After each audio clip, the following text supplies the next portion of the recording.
Audubon 2456.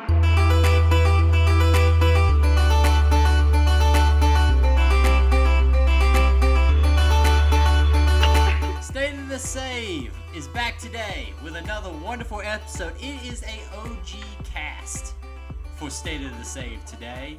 I am, of course, Eric. As always, with me, Michael. How are you doing, Michael? As always, I am good. And making his WrestleMania return, Nick. How are you doing, Nick? That's Nick's music. I'm going, yeah, I just stole John Cena's.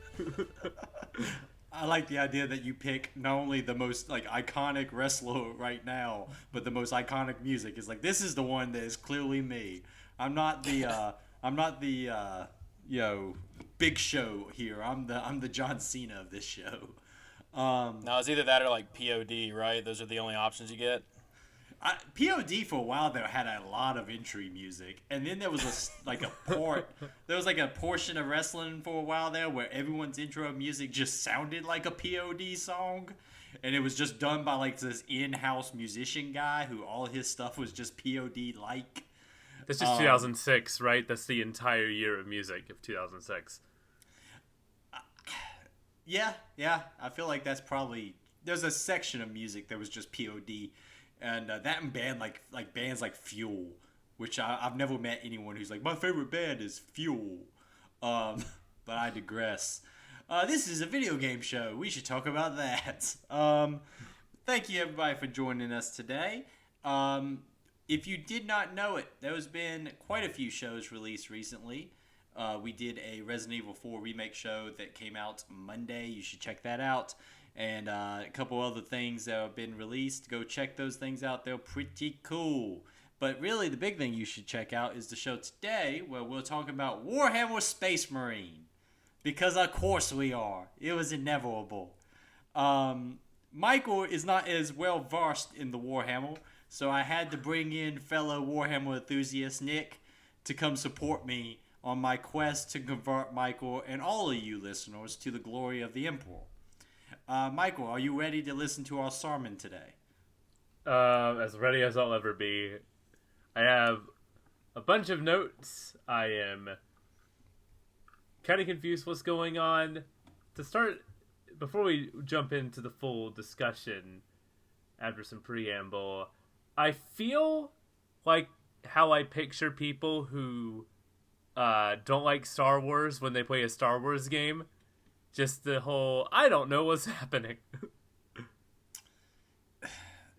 That's weird to me, because I feel like this is a pretty straightforward introduction, and now I don't know if some of that is just me being very well versed in the topic.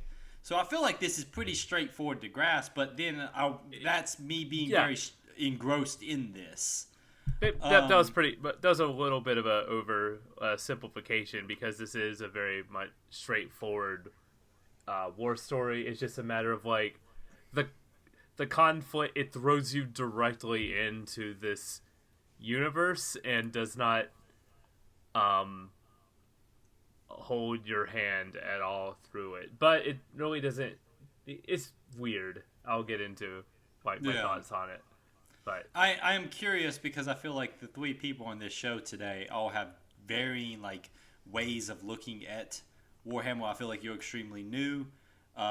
Me and Nick, we've been in the Warhammer for a while, and it's become a problem financially for the two of us. But the amount of money being spent on little miniature figures is you're gonna die. You might as well not die with any money. You might as well die with little plastic figures instead. So I feel like it would be joy. Yes, exactly. Let's go ahead and do some light video game talk up front. Nick, it's been a while since you've been on the show. Anything you've been digging? Anything you've been playing? Anything you find cool? Not really, man. So we're talking about the Warhammer stuff, and that's kind of where I've been for the last couple months.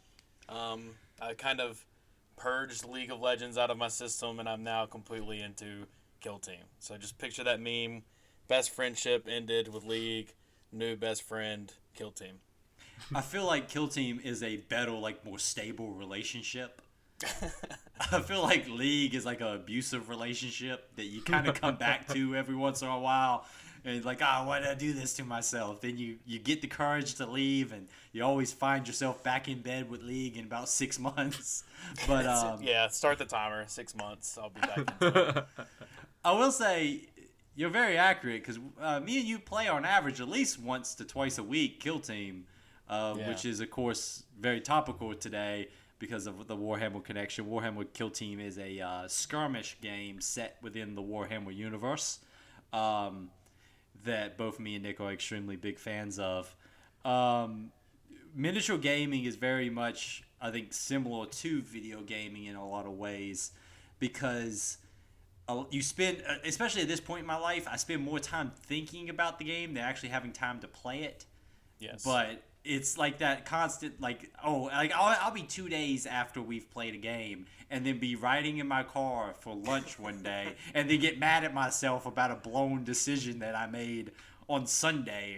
That happened today for me. We played on last week, and I was very angry at myself today when I figured out a move I should have made. But yeah, I've not been playing a lot that's not already been discussed on the show. I've finished Resident Evil 4 Remake. We did a whole hour-long discussion with friend of the show, John, that came out on Monday. I've already talked about a little bit, so you should go check that out. John had finished the game at that point. Michael, I believe you finished Resident Evil 4 already? I'm halfway through a second playthrough. What? Goddamn. I am going for a 5.5 hour S rank run on hardcore. I am on chapter 8 now. I just beat the beefy chapter 7, which was not fun. It involved a lot of save scumming, a lot of picking up Ashley after being hit with catapults and flaming crossbows, and the tentacle things, the parasites that'll spit at her. So that was a lot of hassle getting through that chapter, but I think mostly it's smooth sailing. It is fun seeing how the community has already broken this thing and has already found ways to like skip past doors, especially on the PC version, where if you set the sensitivity to high, aim your sniper rifle at the ground, then do a quick turn, you can like sort of do a magic trick spin to get past any door in the game. I feel like this is going to be a game that's going to be very big for the speedrunning community. Because this is kind of getting me into it. If I can beat this game in under 5 hours, then I'm like, I'm going to unlock stuff that'll make me go even faster. What is the fastest I can get through this thing? This is going to be a domino effect of me speedrunning. Like I said, I am on chapter 8 in 2 hours and 18 minutes or so. So I'm on the right track to get an S rank on this thing. Yeah, you're about halfway, and you're already only at 2 hours, so you should be good. The only thing I'll say, because I can talk about this all night, but I'm not, because there's a whole show you should go check out. Plug. This thing lived up to my expectations in every sorts of way. It's weird to be sitting here at the beginning of April and already have 2 games on my list for Game of the Year. Resident Evil 4 Remake being there, and I still stand Atomic Heart. I think Atomic Heart's still great. So it's weird to be this early in the year and already have a couple of strong contenders for my Game of the Year in a year that's just loaded. Now that I've finished Resident Evil 4 and I'm halfway through a second playthrough, I'm gonna go ahead and say it. I like this more than the original. This is a top 10 game of all time for me. I will never be able to make that decision between the two just because nostalgia clouds my division. They're both amazing. I love both of them. This is the fact that I came away from this enjoying it so much and not having any qualms with it just says how quality it is. But Resident Evil 4 Original will forever be in my head as it's the nostalgia trip is too hard for me to come at this from any sense of objective point of view. But yeah, that thing's amazing. Go check out the show we did with John. It's very much a good kind of walkthrough of a bunch of people with different experience levels of that game and kind of how we felt about it. I think it's really, really pretty cool conversation we had over there. Anything else anybody play before we jump into our glorious Lord and Savior, the Emperor? No. Thank you, Nick. No, it is time. I would like to, at this point, cue my holy chorus of praises to the Emperor, and we will start to threaten Michael with burning him if he does not convert to the Emperor. No, Warhammer Space Marine. This game, I wanted to do this game for a lot of reasons. One, like I said, love the Warhammer 40k universe a lot. Warhammer Space Marine 2 is coming out, hopefully this year. It still says this year, but there's not been a date yet, which makes me a little bit concerned. Quietly pushed to next year. Like, there's been reports on it, but hasn't been officially stated. Yeah, there's been no official statement, but there has also been no date. I don't care. If it needs to be pushed to next year, push it to next year. Make sure it's good. I've reached that point in my life where I no longer care if games get pushed. I only care if games come out bad. So, like, yeah, either way. I'll play it when it's ready, make it a good game. But this is a game that I am interested to hear Michael's perspective on it. And, Nick, I'm interested to hear your perspective also. Now, you both are playing this for the first time. I actually finished this game a month ago, about 2 months ago. So I'm relatively fresh on it. I would like to know, let's start off with you, Michael, but then I'm just going to be quiet here and just get both of yours kind of opening thoughts on this. Michael, what is it, your opening thoughts on Warhammer Space Marine, the game, and the kind of Warhammer universe in a whole that you've been just exposed to? So, everything I know about Warhammer is divided amongst two people. My friend Aaron in high school and you guys. And a little bit I played of, like, Blood Bowl. And researching my kill team, which is the Harlequins. I haven't seen any Harlequins in this game, but Harlequins represent. Yeah, this is a very expansive, very daunting universe in a lot of ways. A lot of my understanding of it comes from comparisons of it to other media. Like, when they reference something called the Codex, I'm like, oh, that's kind of like the Orange Catholic Bible from Dune. And there's the Emperor, so immediately like, okay, Star Wars, but he seems to be more of like he seems like a combo between like the Dune Emperor, where he's like orchestrating these factions against each other, and he's also like kind of a Star Warsy Emperor because he wields unlimited power, and there's just a lot here, and some of my favorite stuff in this section is looking at a lot of the background stuff, some of the flavor text here and there, and just there is a lot of really cool proper nouns in this thing, where in any good sci-fi story where you need like a good proper noun, like the first one that I wrote down in all capital letters because it made me very excited was Liberation Fleet. Yeah. Yeah. Your comparisons to Dune are very accurate. I talked about this on the prep episode. Warhammer 40k starts off a lot less serious than it would become. It was originally extremely referential to other science fiction of the time. There is a shit ton of references to Dune, things like that, in the kind of initial pitches of Warhammer 40k back in Rogue Trader. It's important to... Okay, let's get Nick's perspective, and then I'll go into this, because I want Nick's. Nick, you have more experience with the Warhammer universe than Michael does. How is your feeling on the initial kind of opening to Warhammer Space Marine? So, I mean, the first thing that I thought was that, as somebody who's not exactly a Warhammer nerd, but knows Warhammer things, I'm impressed that they actually made Ultramarines look cool, because they are just the...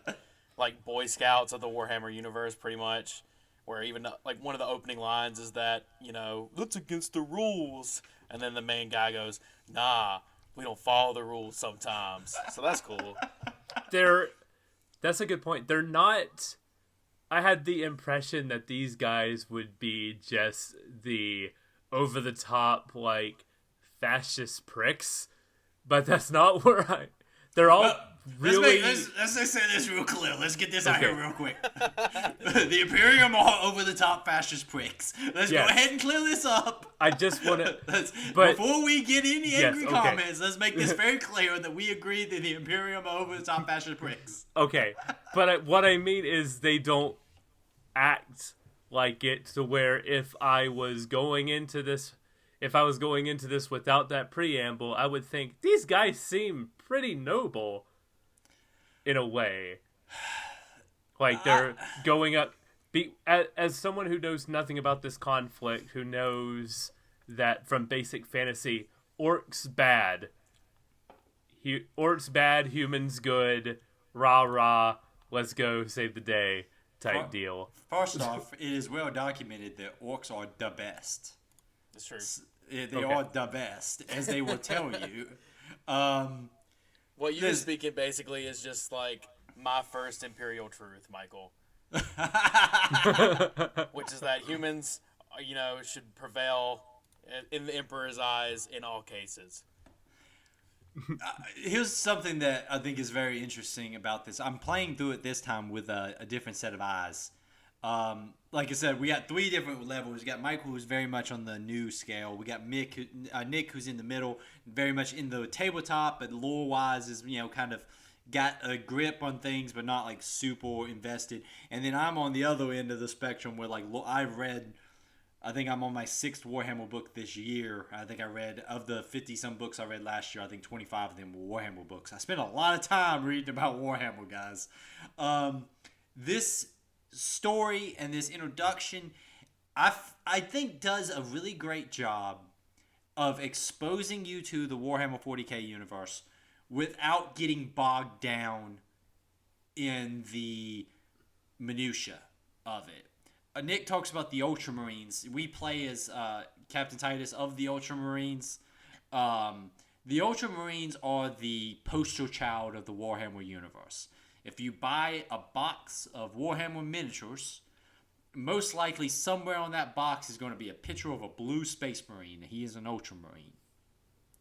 The Ultramarines are, to me, is always like it's the little free taste of the Warhammer universe. Here's these 9 to 10 feet tall, genetic super soldiers who fight, for the humanity against the darkness of the approaching, evil and, chaos and orcs and all this stuff, and they're noble Space Marines. And then once you get into Warhammer more, you start to really get into the lore and stuff. Most people find other factions that they are more into. Whether it's other Space Marine chapters like the Blood Angels, who are Space Marines who are also vampires and have some other stuff going on with them, or the Black Templars, who are this whole other kind of like opal religious zealotry to the Emperor force, or even other races like orcs and the Eldar, which are like space elves and stuff like that. This game does a really great job of just referencing things from Warhammer without getting into 20-minute conversations about like why you should know what this is. They talk about the Emperor. You have no idea what he looks like. You don't know what he is. They're not going to really stop and tell you. You can engage with this game story on a straight up just, hey, this is a war story set in space. Or you can get the taste and be like, oh, I want to go learn more about this. It's very reminiscent of kind of some of the books and stuff that were coming out around the time this game came out. Aura Ventress, I believe is the name of it. His series, it was an Ultramarine story. He is extremely similar to Captain Titus, and I feel like he almost could just be the main character from this game. It was kind of weird that they didn't do that. Whereas like these are like get you into the world, give you a taste of what you want to get into, and maybe you can go as deep as you want. I was a little taken back that, like, yeah, Michael, but I think what it is I think you're getting bits and pieces, and the good thing about the story is you can just completely ignore it. there's not going to be a test at any point in which they ask you what the Codex Astartes is, or ask about Mechanicum work schedules and things like that. Yeah. You can just engage with it on this level of, hey, this is a story. I'm playing as these big super soldiers fighting back, the forces of this orc invasion. Yeah, we're trying to. The Ultramarines are trying to clear a forge planet, so I imagine that means it's very rich with resources. Is a planet entirely dedicated to the manufacturing and production of, in this case, war materials, notably Titans. Gotcha. And they're trying to take that from the orcs, but they're they seem to be the team you send in, because it seems like they're clearing out the area to call in, I forget who they say they call it. They don't call it reinforcements. They have a specific name. There's a fleet on the way that we are kind of like the vanguard of. This is what I was talking about, kind of, which is interesting, and this is something I don't really take into consideration, but now that you're talking about it, it throws a lot of these terms at you. So at the beginning of the game, we get a rundown, kind of like a situational report of what's happening and why, what should be done about it. It's very much like a beginning of it reminds me of Front Mission or Armored Core, where it's a side of a planet, really rustic looking technology on a screen, laying out. I do love the kind of opening where you're seeing almost should we do this, and it says negative. Should we do this? No. And then it just says Liberation Fleet, and it says affirmative. I'm like, all right, that was a great introduction to this, I thought. An overall factor that goes on in Warhammer is that the Imperium is filled with bureaucracy. So the Imperium is over 1 million wards, and those wards are in constant state of, wards become attacked, wards go dark, where they are destroyed or taken over by forces throughout the galaxy. And so, because of that bureaucracy, there is, if you are aware of it, some of the options is just straight up one thing they call it is a Storminatus, which is basically they go and they just burn the planet from space and just kill everything on it. And okay. That's a valid way of dealing with a problem in the Warhammer 40k universe. It's not worth our time, so therefore let's just burn everything, keep the orcs from having it, and go on about our day. And if you notice, it says the only reason they don't do that is because this is a war that manufactures Titans, and we don't want to lose that. So we're going to have to go fight for it, I guess. Oh, the Titans are very fascinating. I want to delve into more of those guys once we get into that. Yeah. It talks about the fleet will arrive in 5 to 31 days. And you say, boy, that's a long range. In the Warhammer universe, you travel through this thing called the warp. Time doesn't really work in there. So you might show up 5 days before the event takes place. You might show up 10 days after the event shows place. You might show up 3 years after the event takes place. So things are a little bit sketchy on when you actually arrive at places in Warhammer. Space Marines, you talked about them. This is a Liberation Fleet. Space Marines are like a elite strike force. There's very few of them. One thing that you see in the game when you, after Captain Titus and stuff, comes across members of the Imperial Guard or the humans, the baseline humans who are fighting on the planet, they treat them with reverence and like almost as a religious experience. Yeah, that's one thing I absolutely loved about this section was going across war-torn areas where there's a bunch of wounded soldiers and everything, and all of them look up and they go, "It's the Space Marines." Almost it's a moment of hope for them in a hopeless situation. I really liked moments like that a lot. You're bringing light to a very dark situation to them. The in the Warhammer universe, the Emperor is the god of humanity at this point in time. He's also a corpse rotting on a throne, but we won't get into that because we don't want to be labeled heretics. So there's no year they throw out? I mean, they say in the year 40,000. Is there 40? Everything takes place somewhere in the year in the time period of M41. Okay, so if you're playing this, do you immediately know, based on like context clues, like, oh, it's between these two major events happening, or does it even really matter? This is something that could just be thrown in wherever and it works out fine? Until recently, Warhammer was more of a setting than a timeline. Only in the past maybe 5 to 6 years have those start to be a timeline in Warhammer 40K where stories take place in sequence. There's always been major events that are talked about, but most Warhammer stories throughout the time of the franchise take place just at a point in time. And because it's such a large universe, things can take place on the one side of it that have zero effect on another side of it. Oh, so it's like kind of like Dungeons and Dragons lore, where everything's centered around initially, and not seems like later they actually like start to piece these events in order. I imagine that's probably something that has to. When you write, I believe I saw hundreds of books or something. When you have hundreds of books, you probably need to start tying in events and weaving them through stuff. Like I said, recently that started to be a case. There's been things that have taken place in Warhammer lore that's caused that to be more of a progression story. Most Warhammer stories take place in their own self-contained kind of thing. Because there was such a long gap. It's like almost most of them take place in the M40 to M41, which is like 1,000 years.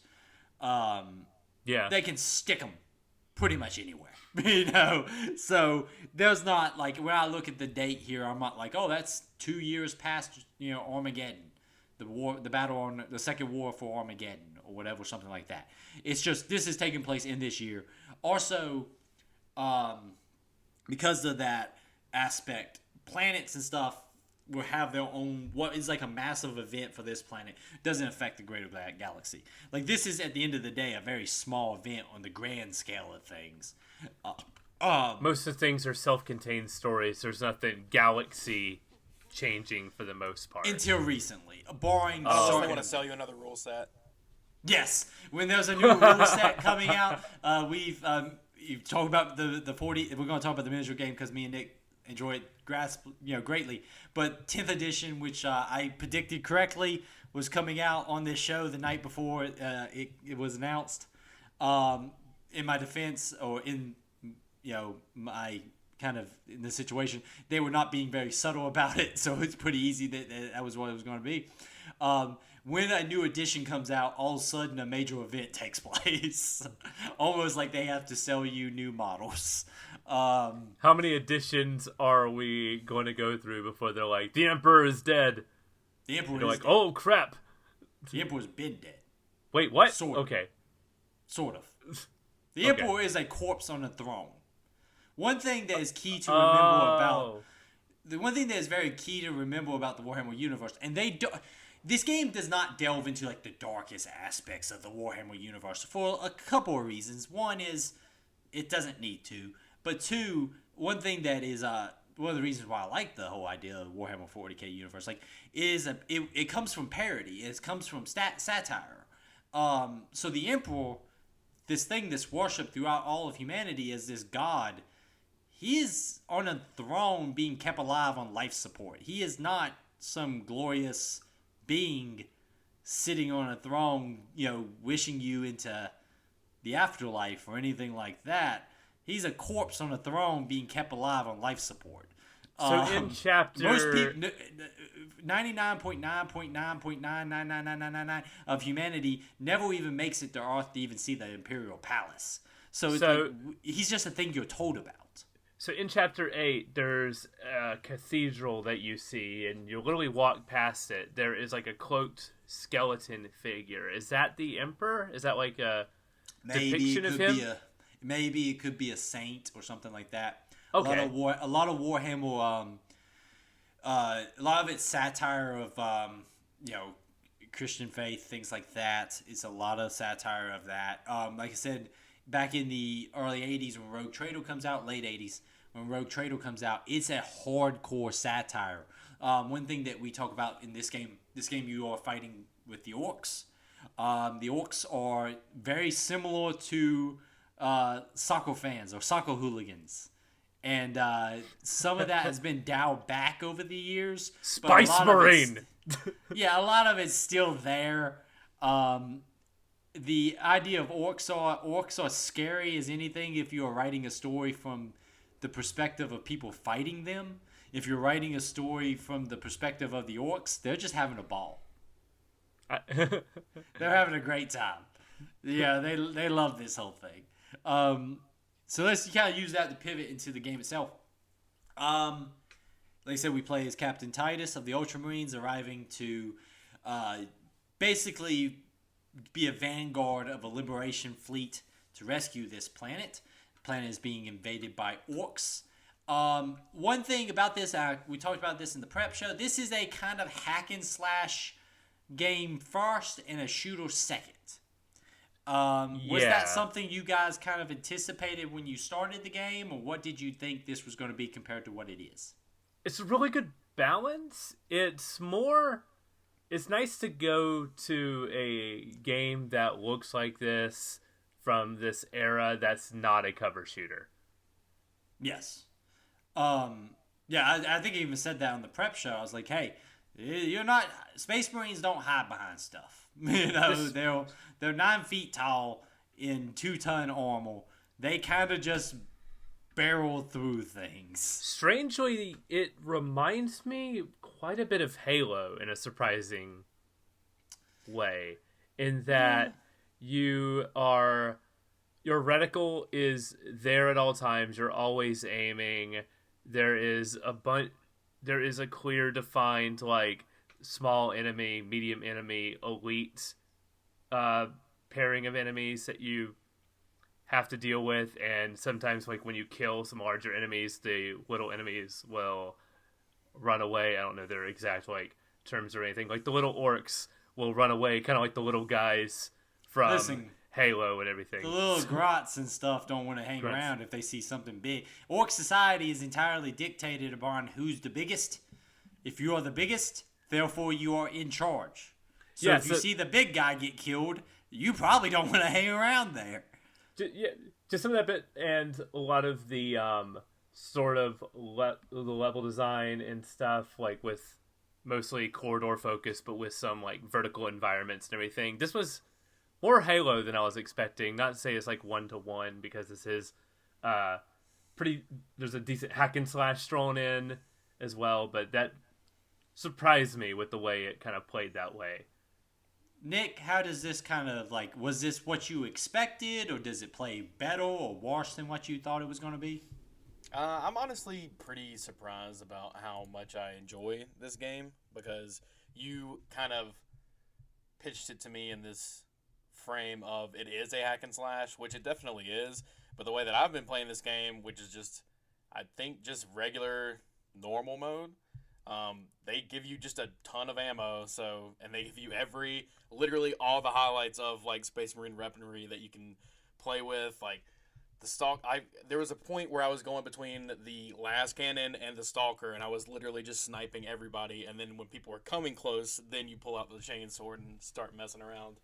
I have a question for you, Nick. Do you feel like this is like what you think of when you think of like Space Marine combat? Like when you think of how Space Marines fight, is this kind of an accurate way you think of it? Yeah, I would say, it's cool to see it played out, because it's just, you're putting these just killing machines into a horde of people, or orcs, and just taking them to town. Like this, chainswording like 5 dudes, then pulling out the bolter and shooting, Knob in the face, rolling over a grenade, and then, doing like a crazy like Doom stealth or glory kill to get your health back. It's cool. I love that bit. I love that the health mechanic is tied to stunning the enemy and then doing a big attack on them. And of course they do the cool thing where if you kill like one of the elite dudes, you'll get all your health back versus killing like a low level enemy and everything. the amount of enemies that you kill in such a short amount of time is great. In the first 10 minutes of the game, I got an achievement for killing 100 enemies and was like, this is so close to being a Muso or a Warriors game, almost, with that level of scale. It does that great job in playing back through it here, where I've like really, it's recent playthrough, so I'm like really on board with the combat. And I think, Nick, you describe it very accurately. Like, the best way to play it, quote unquote, like the right way, quote unquote, is just like emptying weapons into the horde as they charge you, just blowing through 5 or 6 orcs in a row, and then they get close and out comes the chainsword or the power axe and just start demolishing what's left. And it does that. It nails that feeling of like getting the lore feeling of being a Space Marine. It's one of those things where the combat is both simple. I mean, there's not like massive. There's no fighting game level combos here. It's mostly just like light attack, heavy, or light, heavy, or something. Basic combos, but having not even a heavy, it's more of a stun and it's a attack, a stun, and a grab, and that's really all you need. It's like the Arkham loadout of moves without actually chaining them together. Yeah, it's basic like 3-4 hit combos kind of stuff.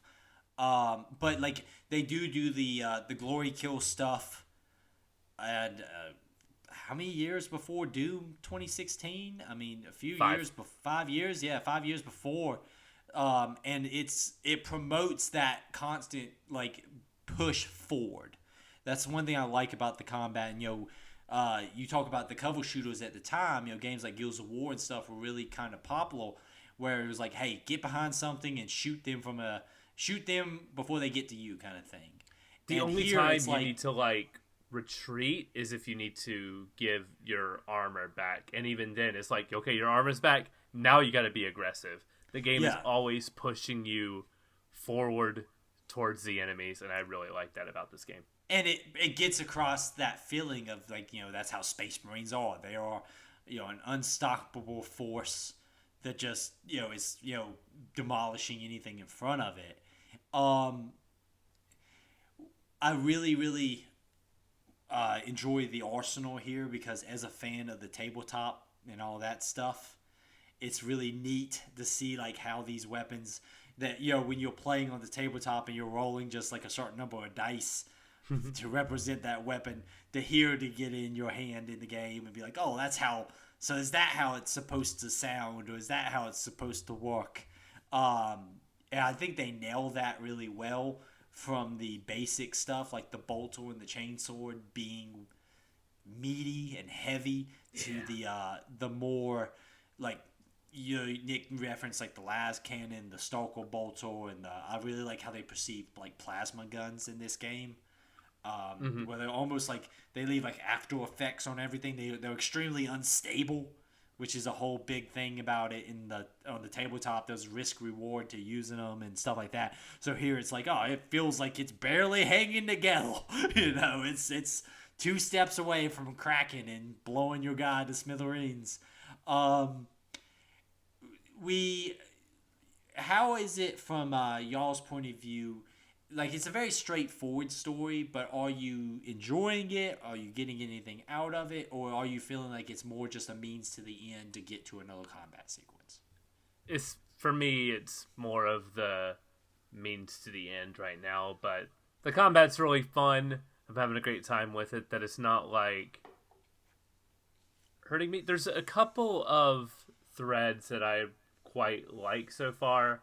I like them helping out Mira's squad. I really like Mira as a character from what we've seen of her so far.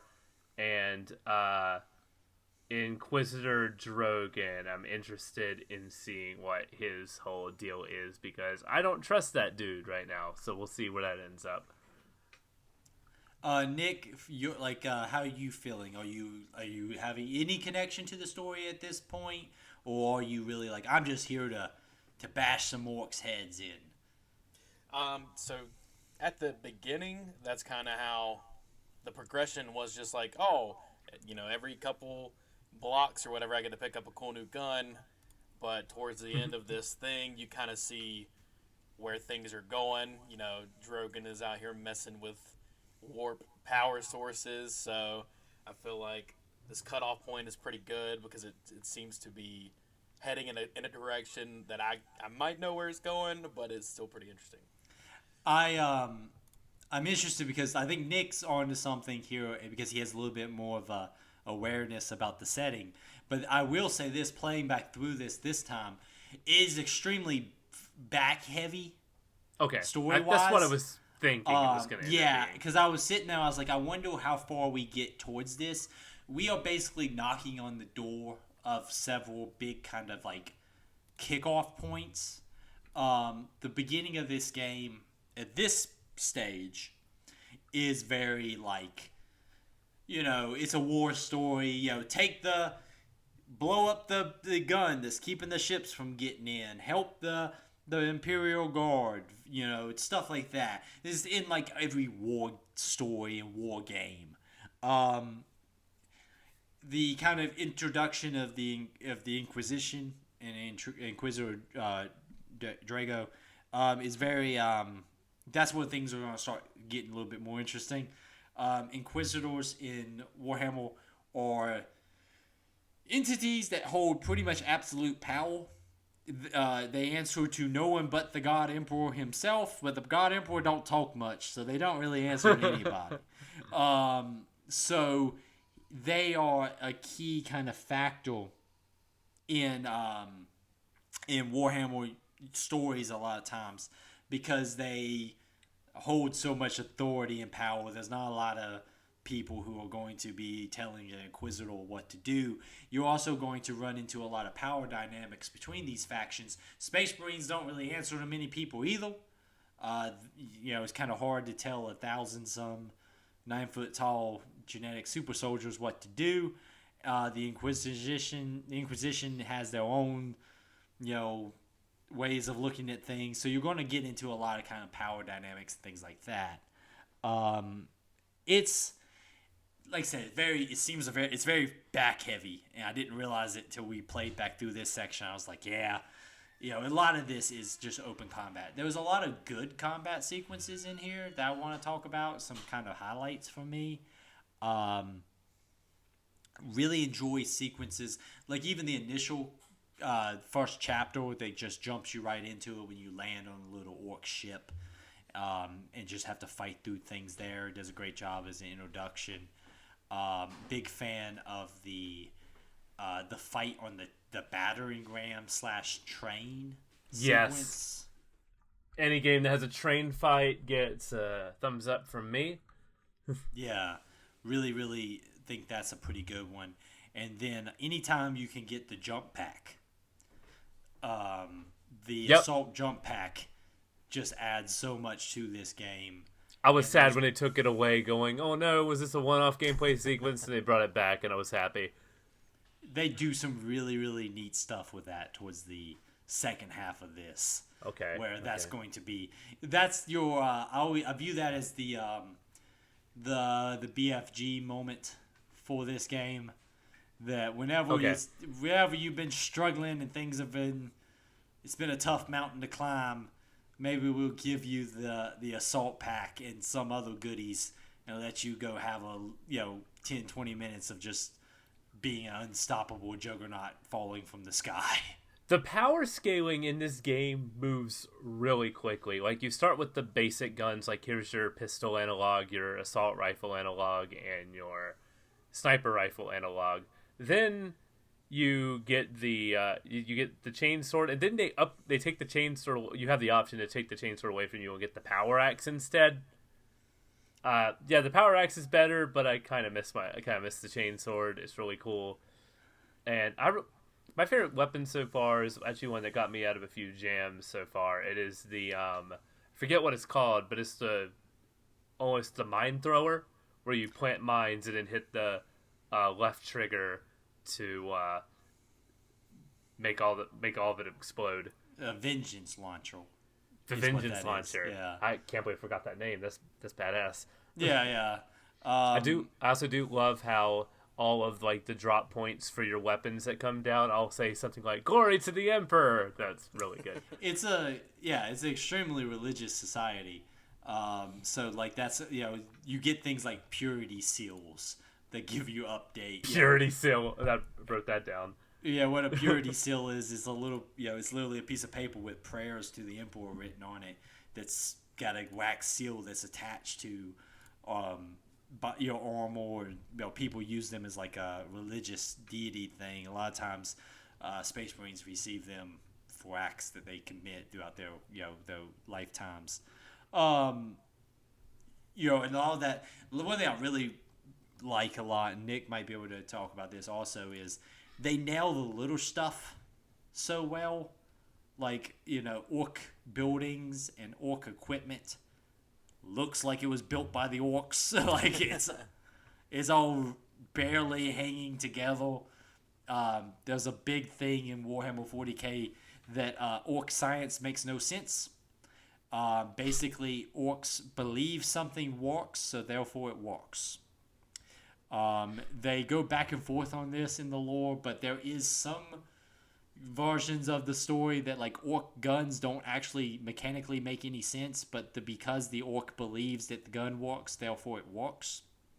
That's just science. I mean, there's little bits in the even the animations of like the Rocket Boys or whatever, where their gun is jammed, and in any other world that would just blow up and kill them, but instead they just smash it on the ground and like 3 rockets pop out. Nick, as the resident orc player and kill team, how is your feelings on the portrayal of the orcs in this? How you feel about the boys? I like them a lot. I think that they're again, you almost see that side of the orcs, like they are just like bumbling idiots basically in the eyes of the Space Marines, but they're still coming down and like completely destroying all these Cadians and like taking vital objectives and stuff. Like every time a gun, like an anti-air gun, has been in this game, they have gotten to it first. Like you're 100% right. My favorite thing is they are viewed as the most incompetent idiots in the world. Like I love that early on, it's in the first chapter with that AA gun just blasting. All Titus has to do is just turn it around. No one thinks to stop the gun. He just turns it on his own ship and it just keeps firing. I love that bit. There's a moment in which your squad mates are talking about how weird it is that the orcs don't really ever take or use anything. They just take it and then break it apart. And so they're like, what are they using the anti-air cannon for? How are they using that thing? They usually just deassemble everything anytime they get it. The portrayal of orcs in this game is shockingly well done. Like, even little things like bomb squigs, little grots who do no damage to you, but they're just there just to be an annoyance. They're just hacking at your heels as the boys do the fighting.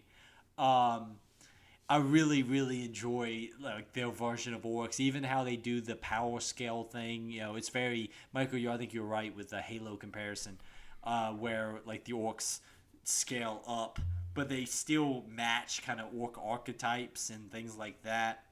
There's going to be more of that kind of stuff coming up. I don't want to get into it, but they do other stuff like this very, very well. They do really well in like how they portray background stuff, like when you enter Mechanicum facilities and the Oval voices talking about failure of production rates during the invasion. It's like, you guys should be walking. I know that you're being invaded by orcs, but we got quotas, okay? And like how the Cadians are portrayed, as the Imperial Guard regiment that's here. All of that stuff's just really, really well done. Probably one of my favorite background lore moments here is in chapter 4. You get a look of like you come out of the cannon after blowing that to smithereens, and you get this look of a really nice sunset with the look of the ancient bridges. Like they don't match the the beauty of the bridges and the architecture of it doesn't match any of like the industry around it, and even like Titus and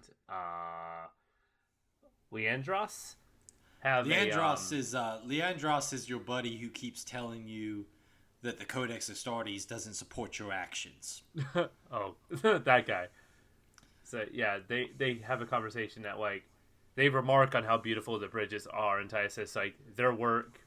I hope they die knowing that their work outlives them all, and that's a really good moment there.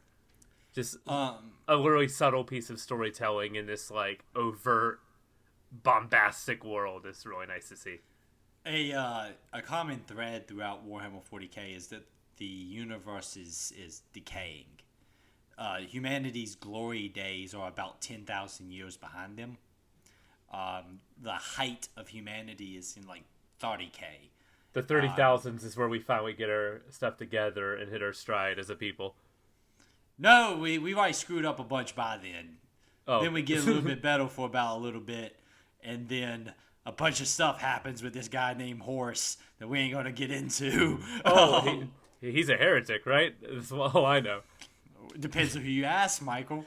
You know, there's some guys down under a bridge somewhere that have different opinions on that. They love to talk to you about the glories of the Chaos Powers.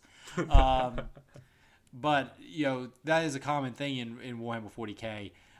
That you know these glorious like cathedrals and things like that are representations of an age that no longer exists.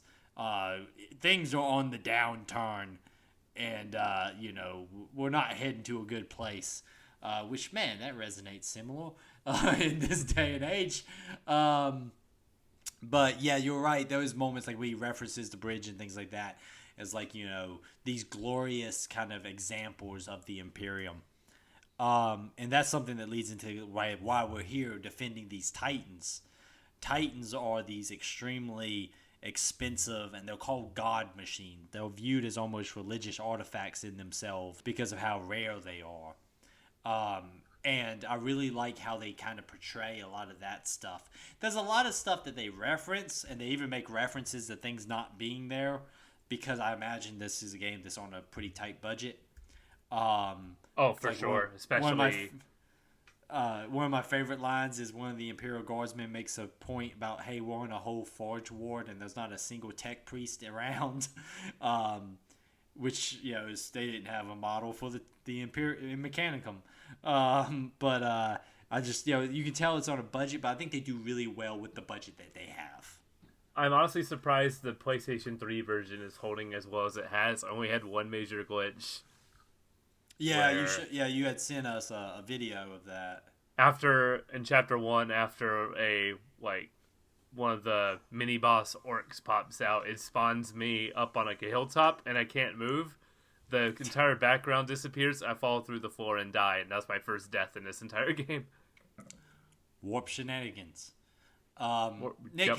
how's this running on you? You're playing the PC version. How's that running? It's running pretty good. I mean, there's nothing much to complain about. You can definitely see the age. I'm playing this Anniversary Edition, so it's not like it's a complete rework or anything. It just, I don't know. It looks good, but you can tell that it's an old game. Yeah, it's funny how the HD remaster of it, like the fresh coat of paint is on the PC. But I imagine that's where a majority of Warhammer fans live. I don't know about that. I think it might deal with something about this being the THQ project. I don't know how licenses work on that. I'm playing the original Xbox 360 version, and so far it's doing great. Couple other things I want to get into here before we head on out for the day.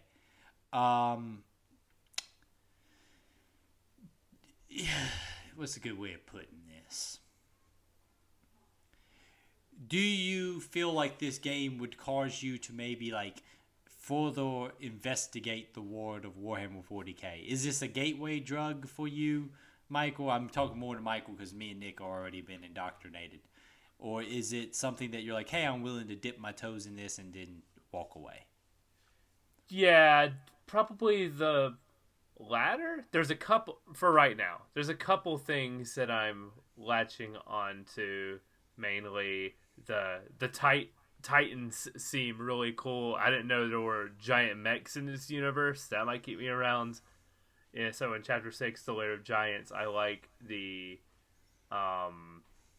look of a lot of this area. Like, we go from a lot of, like, the more industrial-looking environments to, like, the more cold interiors where there's, like, the misty air blowing through. And then you see Titan Invictus, looks cool, and I wrote, please let me pilot that thing.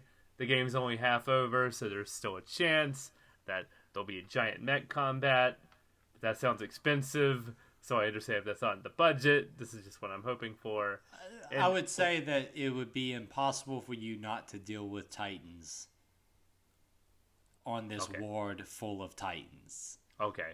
So I would say I'll live with that might be a little, it's a spoiler, but at the same time, they are the reason you're here. So, I imagine you have some more interactions with them. And then a lot of the Drogon actually touches on some really cool stuff. Like they reference him being a psychic soldier scientist, which it sounds like the most jack of all trades dungeon build on a character sheet. Like, you just spec for everything, didn't you, buddy? But the fact that like psychic soldier sort of thing. Yeah, cycles are a thing. That's their the 40k analog to like magic, I guess, is the only way to put it. So him being a cycle makes him, in technical terms, a mutant. And the Imperium has very strong opinions on things like that. Okay. But they allow the existence of cycles because they're necessary for them, because you have to have cycles to pilot ships. So they're like they're like navigators. Like, they're the only people who can navigate this advanced world. Do they get high on sand in order to do it? They look into a visual representation of hell itself. That's kind of cool. All right. Yes. Less Dune and more. What's the one where the spaceship gets lost? Lost in Event Space? Horizon. No, Oh, that one. Yes. Horizon. Lost in Space. Yeah, it's more. It's very. There's some Event Horizon in there. We're getting into some touchstones on that in this, because there is some warp talk being had. Michael, you won't have much of an understanding of this. I think why Nick might be a little bit more intrigued by this story is because he's aware of like what the warp means. The warp is basically a parallel reality to ours, which is a psychic hellscape. But you would think you wouldn't want anything to do with that, but that's how you pilot ships in this world. You got to go through there. So you kind of stuck with it, and there's some stuff in there that might want to talk to you. That sounds awesome. Okay, so giant mechs and parallel hell GPS Basically are the two things that I am latching onto. Yes. That seem pretty cool. I think that it would be interesting to see kind of your perspective on it post this second half. Like I said, it's very back heavy game story wise. Basically the story so far has been, Captain Titus and his Ultramarines have arrived to help secure the planet. We meet our Inquisitor buddy here, who's got means to, quote, kind of end this war right from the get-go, this kind of Deus Ex Machina thing, MacGuffin kind of thing. And he's kind of messing around with some stuff that we're not so comfortable about, and we're going to kind of get more into that in this second half. Okay. There's Nick, some... Go ahead. I was gonna say there's some audio logs here, but I'm not getting a lot from them because I don't know. They're very reminiscent of like some other stuff that was going on in games at this time, where it was like just like little slice of life of like stuff from the ward. There's a lot of references to particular stuff. There's some Nick, I don't know if you've listened to any of those. I'm trying to think of some. I don't know if there's anything that really stands out as like a must talk about. Okay, I didn't know if there was some stuff buried in there because a lot of it's doing with like a medic. Yeah, it's just like thing. it's just stories of like what's happening around the world. It's just flavor stuff. Okay. Those are fine. I collect them when I see them, but I don't search out every corner for them. Gotcha. Nick, is there anything in particular here that you would like to kind of highlight before we kind of bring it home today? Things you're really enjoying or things you dislike or anything like that? No, I feel like if this was a game that I played when I was younger, I would have been immediately into Warhammer. Like, I think it would have set me on that path. I just think that the gameplay is like junk foody enough, and Space Marines are cool. Like, seeing a melt-a-gun is basically just a, flaming shotgun, which is why it's so crazy at close range. I don't know. It's if I had found this a while ago, I would be way more into Warhammer, which is probably a good thing that I didn't then. Yeah, it saved your wallet till you were older and therefore had more money to spend. We're going to put this as an aside because I talked about this with you this weekend. It helped me wrap my head around how a melter gun works. Yeah. A melter gun, Michael, is a particular weapon in the Warhammer universe. You've seen it here. And it is a close quarters weapon in Kill Team, but it doesn't have like a real obvious analog for how it works. And so when I played this game, that was the first time I'm like, okay, this is kind of how a melter gun works. Now I get what this is. Because it's just like, and it's very inconsistent in the books what a melter gun does. Like in some books, it is basically an anti-tank weapon. In other books, it is kind of like a flaming shotgun. So this is like, when I think now melter gun, when we're on the tabletop and I accidentally wind up within 6 inches of one of Nick's characters and I get deleted by a melter gun because that thing in tabletop would just delete you. Except on Saturday, in which I whiffed a shot and only hit 1 of 4 and somehow didn't kill anything with it. Boy, that seems like anytime I have a powerful weapon there, that seems like my luck right there is I'm going to whiff every roll.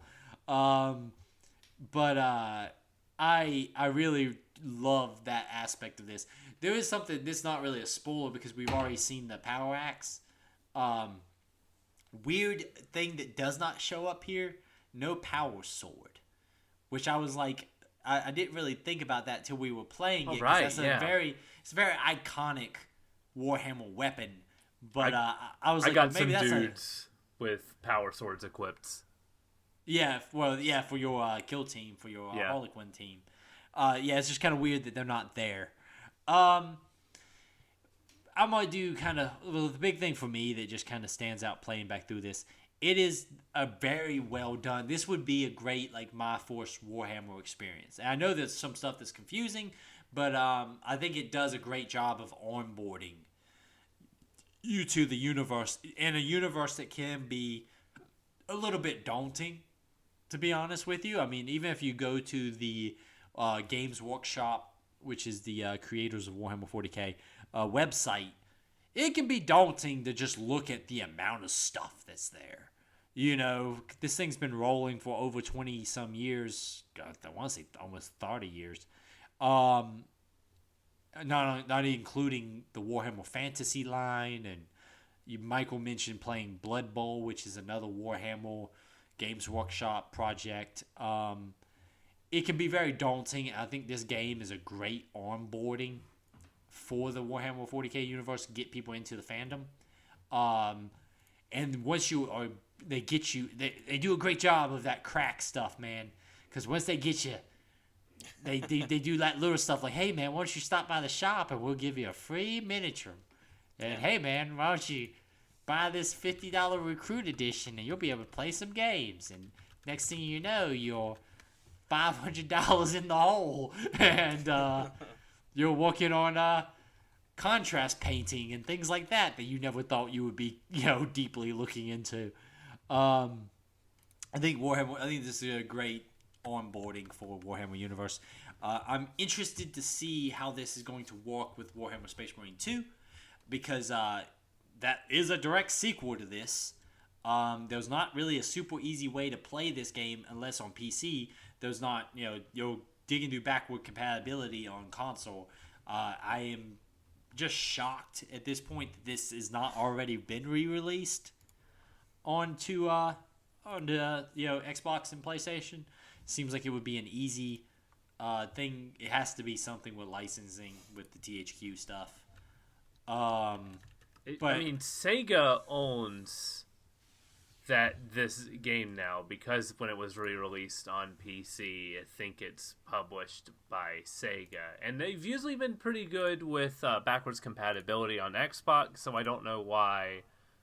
My only guess is they might be saving the Anniversary Edition to release on console before Space Marine 2, maybe, but I don't know. I don't know. I feel like now would be the time to do that. It would be, I know right? on PC they hiked up the price. They took off the SKU for original Space Marine, and you can only get it at least through Steam for the Anniversary Edition, and they hiked it back up to $60. That's insane. It I know it was on sale for 10. All the comments and reviews are like thumbs down. It's like, why did you do this? It should be, especially with 2 coming out, you should be trying to push this thing to as many people as possible. Because I think it does hold up extremely well. You feel like this should be like, hey, push this thing, put this thing on every single sale possible. Throw it on the Game Pass and all that stuff. So when Space Marine 2 hits, we have a wide variety of fandom. Because there is a dedicated fandom that will buy that game no matter what. There's people like me who just super into Warhammer 40k, and we're going to buy this thing unless it's terribly broken or something. It's going to be on the list for must buy. But there's no reason not to try to expand that. Also, I would like it to be re-released just because there is a multiplayer component to this game. Obviously, the servers are not there anymore for like the 360 version, but I would love to just know what that is. I can still connect. There's just no one playing on PS3. Yeah, I tried it and I didn't find a game. Damn.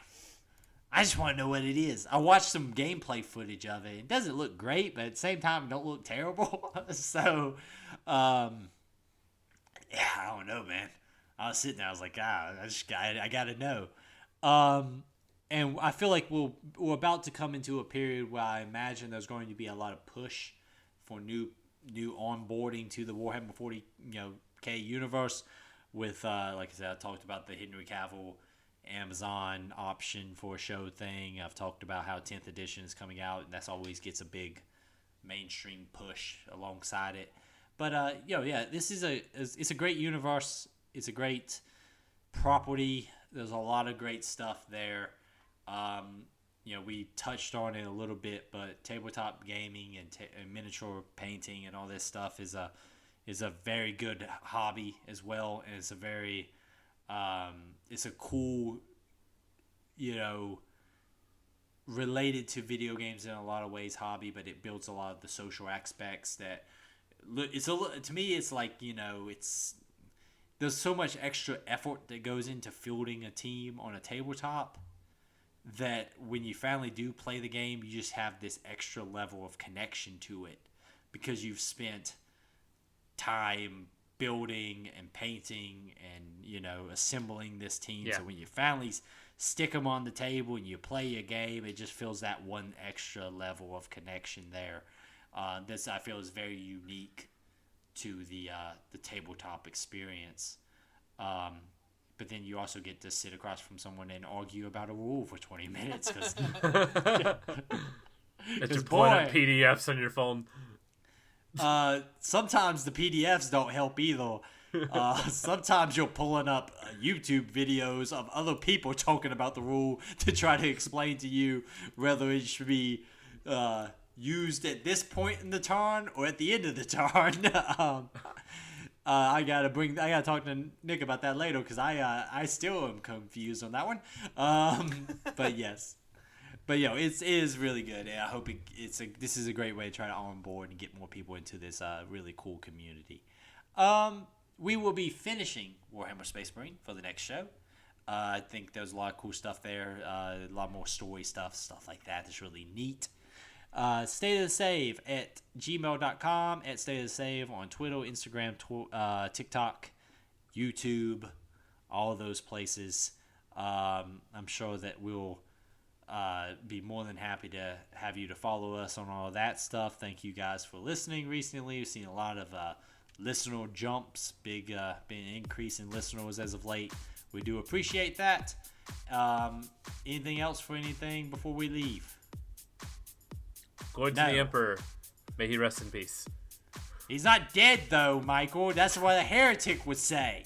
Michael's just woke. He just said That's that what's what happening. Harold goes he for just life. knows. He just knows what's that. He's really Michael's going to come on here next time and be like, "Have you heard about the ruinous powers?" Those guys right there. Papa Norgal cares about you. The Emperor doesn't give a damn, but Papa Norgal cares about you. Michael, though, just make sure, as long as you take a shower, Michael, we'll be okay. No, but stay safe out there, everybody. See you next time.